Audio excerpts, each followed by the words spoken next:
मैत्रेय जी कहते हैं, विदुर जी ब्रह्मा जी के कपट रहित अमृत वचन सुनकर भगवान ने उनके भोलेपन पर मुस्कुराकर अपने प्रेम पूर्ण कटाक्ष के द्वारा उनकी प्रार्थना स्वीकार कर ली। फिर उन्होंने झपट कर अपने सामने निर्भय विचरते हुए शत्रु की ठुड्डी पर गदा मारी, किंतु हिरणाक्ष की गदा से टकराकर वह गदा भगवान के हाथ से छूट गई और चक्कर काटती हुई जमीन पर गिरकर सुशोभित हुई। किंतु यह बड़ी अद्भुत सी घटना हुई। उस समय शत्रु पर वार करने का अच्छा अवसर पाकर भी हिरणाक्ष ने उन्हें निरस्त्र देखकर धर्म युद्ध का पालन करते हुए उन पर आक्रमण नहीं किया। उसने भगवान का क्रोध बढ़ाने के लिए ही ऐसा किया था। गदा गिर जाने पर लोगों का हाहाकार बंद हो जाने पर प्रभु ने उसकी धर्म बुद्धि की प्रशंसा की और अपने सुदर्शन चक्र का स्मरण किया। चक्र तुरंत ही उपस्थित होकर भगवान के हाथ में घूमने लगा, किंतु वे अपने प्रमुख पार्षद दैत्याधाम हिरणाक्ष के साथ विशेष रूप से क्रीड़ा करने लगे। उस समय उनके प्रभाव को न जानने वाले देवताओं के ये विचित्र वचन सुनाई देने लगे, प्रभु आपकी जय हो, इसे और न खिलाइए, शीघ्र ही मार डालिए। जब हिरणाक्ष ने देखा कि कमल दल लोचन श्री हरि उनके सामने चक्र लिए खड़े हैं, तब उसकी सारी इंद्रियां क्रोध से तिलमिला उठी और वह लंबी सांसें लेता हुआ अपने दांतों से होठ चबाने लगा। उस समय वह तीखी दाढ़ों वाला दैत्य अपने नेत्रों से इस प्रकार उनकी ओर घूरने लगा, मानो वह भगवान को भस्म कर देगा। उसने उछलकर ले अब तू नहीं बच सकता, इस प्रकार ललकारते हुए श्री हरि पर गदा से प्रहार किया। साधु स्वभाव विदुर जी यज्ञ मूर्ति श्री बाला भगवान ने शत्रु को देखते देखते लीला से ही अपनी बाएं पैर से ही उसकी वह वायु के समान वेग वाली गदा पृथ्वी पर गिरा दी और उससे कहा, अरे दैत्य, तू मुझे जीतना चाहता है, इसलिए अपना शस्त्र उठा ले और एक बार फिर वार कर। भगवान के इस प्रकार कहने पर उसने फिर गदा चलाई और बड़ी भीषण गर्जना करने लगा। गदा को अपनी ओर आते देखकर भगवान ने जहाँ खड़े थे वहीं से उसे आते ही अनायास इस प्रकार पकड़ लिया जैसे गरुड़ सांप इनको पकड़ ले। अपने उद्यम को इस प्रकार व्यर्थ हुआ देख उस महादैत्य का घमंड ठंडा पड़ गया और उसका तेज नष्ट हो गया। अब की बार भगवान के देने पर उसने गदा को लेना चाहा, किंतु जिस प्रकार कोई ब्राह्मण के ऊपर निष्फल विचार मरणादि प्रयोग करे, मूठार चलाए, वैसे ही उसने श्री यज्ञ पुरुष पर प्रहार करने के लिए एक प्रज्वलित अग्नि के समान लपलपाता हुआ त्रिशूल लिया। महाबली हिरणाक्ष का अत्यंत वेग से छोड़ा हुआ वह तेजस्वी त्रिशूल आकाश में बड़ी तेजी से चमकने लगा। जब भगवान ने उसे अपनी तीखी धार वाले चक्र से इस प्रकार काट डाला जैसे इंद्र ने गरुड़ जी के छोड़े हुए तेजस्वी पंखों को काट डाला था। भगवान के चक्र से अपने त्रिशूल के बहुत से टुकड़े टुकड़े हुए देखकर उसे बड़ा क्रोध हुआ। अब उसने पास आकर उनके विशाल वक्र स्थल पर, जिस पर श्री वत्स का चिन्ह सुशोभित है, कसकर घूंसा मारा और फिर बड़े जोर से गरज कर अंतर्ध्यान हो गया। विदुर जी जैसे हाथी पर पुष्प माला की चोट का कोई असर नहीं होता, उसी प्रकार उसके इस प्रकार घूंसा मारने से भगवान आग बारा तनक भी टस से मस नहीं हुए। तब वह महामायावी दैत्य मायापति श्री हरि अनेक प्रकार की मायाओं का प्रयोग करने लगा श्रीहरि पर, जिन्हें देखकर सभी प्रजा बहुत डर गई और समझने लगी कि अब संसार का प्रलय होने वाला है। बड़ी प्रचंड आंधी चलने लगी, जिसके कारण धूल से सब और अंधकार छा गया।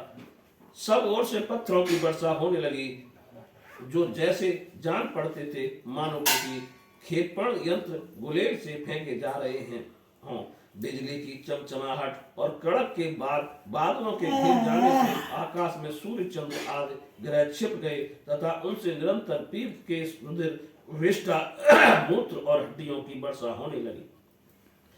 विदुर जी ऐसे ऐसे पहाड़ दिखाई देने लगे जो तरह तरह के अस्त्र शस्त्र बरसा रहे थे। हाथ में त्रिशूल लिए बाल खोले नंगी राक्षसियां दिखने लगी। बहुत से पैदल घुड़सवार रथी और हाथियों पर चढ़े सैनिकों के साथ आतताई यक्ष राक्षसों का मारो मारो काटो काटो ऐसा अत्यंत क्रूर और हिंसा में कोलाहल सुनाई देने लगा। इस प्रकार प्रकट हुए उस आसुरी माया जाल को नाश करने के लिए यज्ञ मूर्ति भगवान बारहा ने अपना प्रिय सुदर्शन चक्र छोड़ा। उस समय अपने पति का कथन स्मरण हो आने से दिति का हृदय सहसा कांप उठा और उसके स्तनों से रक्त बहने लगा। अपना माया जाल नष्ट हो जाने पर वह दैत्य फिर भगवान के पास आया। उसने उन्हें क्रोध से दबाकर चूर चूर करने की इच्छा से भुजाओं में भर लिया, किंतु देखा कि वह तो बाहर ही खड़े हैं। अब वह भगवान को वज्र के समान कठोर मुक्कों से मारने लगा। तब इंद्र ने जैसे वृत्तासुर पर प्रहार किया था, उसी प्रकार भगवान ने उसकी कनपटी पर एक तमाचा मारा। विश्व विजयी भगवान ने यद्यपि बड़ी उपेक्षा से तमाचा मारा था, तो भी उसकी चोट से हिरणाक्ष का शरीर घूमने लगा। उसके नेत्र बाहर निकल आए तथा हाथ पैर और बाल छिन्न भिन्न हो गए और वह निष्प्राण होकर आंधी से उखड़े हुए विशाल वृक्ष के समान पृथ्वी पर गिर पड़ा। हिरणाक्ष का तेज अब भी मलिन नहीं हुआ था। उस कराल दाढ़ों वाले दैत्य को दांतों से होठ चबाते पृथ्वी पर पड़ा देखकर वह युद्ध देखने के लिए आए हुए ब्रह्मादि देवता उसकी प्रशंसा करने लगे कि अहो, ऐसी अलभ्य मृत्यु किसको मिल सकती है। यह हिरणाक्ष और हिरण्यकश्यप भगवान के ही पार्षद हैं। इन्हें साफ बस ये अधोगति प्राप्त हुई। अब कुछ जन्मों में ये फिर अपने स्थान पर पहुंच जाएंगे। देवता लोग कहने लगे, प्रभु आपको बारंबार नमस्कार है। आप संपूर्ण यज्ञों का विस्तार करने वाले तथा संसार की स्थिति के लिए शुद्ध सत्य में मंगल विग्रह प्रकट करते हैं। बड़े आनंद की बात है कि संसार को कष्ट देने वाला यह दुष्ट दैत्य मारा गया। अब आपके चरणों की भक्ति के प्रभाव से हमें भी सुख शांति मिल गई। मैत्रेय जी कहते हैं, विदुर जी इस प्रकार महापराक्रमी हिरणाक्ष का वध करके भगवान आदि बारह अपने अखंड आनंदमय धाम को पधार गए। उस समय ब्रह्मादि देवता उनकी स्तुति कर रहे थे। भगवान अवतार लेकर जैसी लीलाएं करते हैं और जिस प्रकार उन्हें भीषण संग्राम में खिलौने की भांति महापराक्रमी हिरणाक्ष का वध कर डाला, मित्र विदुर जी वह सब चरित्र जैसा मैंने गुरु मुख से सुना था तुम्हें सुना दिया। सूत जी कहते हैं, सोनक जी मैत्रेय जी के मुख से भगवान की यह कथा सुनकर परम भागवत विदुर जी को बड़ा आनंद हुआ। अब जब अन्य पवित्र कीर्ति और परम यशस्वी महापुरुषों का चरित्र सुनने से ही बड़ा आनंद होता है, तब श्री वस्त्रधारी भगवान की ललित लीलाओं की तो बात ही क्या है। जिस समय ग्राह के पकड़ने पर गजराज प्रभु के चरणों का ध्यान करने लगे और उनकी हथनियां दुख से चिंगारने लगी, उस समय उन्होंने उन्हें तत्काल दुख से छुड़ाया और जो सब ओर से निराश होकर अपनी शरण में आए हुए सरल हृदय भक्तों से सहज में ही प्रसन्न हो जाते हैं, किंतु दुष्ट पुरुषों के लिए अत्यंत दुराराध्य हैं। उन पर जल्दी प्रसन्न नहीं होते। उन प्रभु के उपकारों को जानने वाला ऐसा कौन पुरुष है जो उनका सेवन ना करेगा।